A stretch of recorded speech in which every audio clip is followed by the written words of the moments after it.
Every April Fool's Day, my boyfriend joined his childhood friend in the same cruel prank, pretending to propose to me. Last year, I slipped the ring onto my finger, my heart full of hope. Suddenly, the mechanism snapped tight. Pain shot through my hand and I cried out. He apologized afterward and promised that this year the proposal would be real. As such, I arrived carefully dressed, believing him. Instead, I was met with a face full of cake. He reached out gently, wiping the cream from my face as if it were nothing more than a harmless joke. However, this time I took a step back. After 6 disappointments, I chose to walk away. So why was it that, in the end, he was the one consumed by regret? Every year on April Fool's Day, my boyfriend would team up with his childhood best friend to pull the same prank on me. He would pretend to propose. Last year, the two of them laughed like it was the funniest thing in the world, even though my fingers were almost crushed in the process. Later, he apologized and swore that this year would be different. This year, the proposal would be real. As such, when he called me again, sounding urgent and telling me to come to the place where we had our very first date, I believed him. I curled my hair, got my nails done, and spent extra time perfecting my makeup. I picked out a brand new outfit and even drafted the announcement post I was going to share once everything became official. However, the second I stepped through the door, smiling and full of excitement, a thick slab of cake cream slammed straight into my face. Laughter burst out from among the crowd and a girl's voice rang out, bright and smug.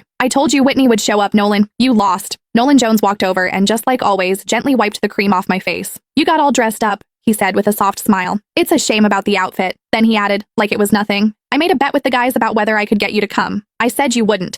If I won, I'd propose tomorrow. If I lost, I'd propose next year." He looked at me, still smiling. "Sorry, since you showed up, I guess we're not getting married this year after all." I stared at him quietly. "So, you do know what tomorrow is?" He let out a careless laugh. "Of course I do. It's our 6-year anniversary. How could I forget?" The cream clung to my face, sticky and cold. At that moment, something inside me went completely numb. Our anniversary did not even take precedence over a prank, just like I could never beat her. I slipped off the plain couple's ring I had worn for 6 years. "Then let's break up." The sharp, clear sound of the ring hitting the floor cut through the room, and everything went silent. Nolan frowned a little. "Don't make a big deal out of this. It's just some cream. I'll wash it off for you later. You know Sylvia used to go way harder than this. She's already holding back." He glanced at the others. "It wasn't easy getting you here. Don't make it look like I can't even have fun just because I'm in a relationship." Sylvia Lowell made a face, looking upset. "Whitney, it's just a joke. If you don't like it, we'll stop, okay? Why are you talking about breaking up over something like this?" "See, I told you Whitney can't take a joke," someone else said. "You insisted on calling her, now look at what's happened." Sylvia huffed and sat on the couch. The mood shifted instantly. The way everyone looked at me turned cold. She was the only girl in their group, the one everyone spoiled. As long as she was unhappy, everyone would rush to comfort her, Nolan included. The first time I met her, she organized a game of truth or dare. When other people got dared, it was just something a little embarrassing.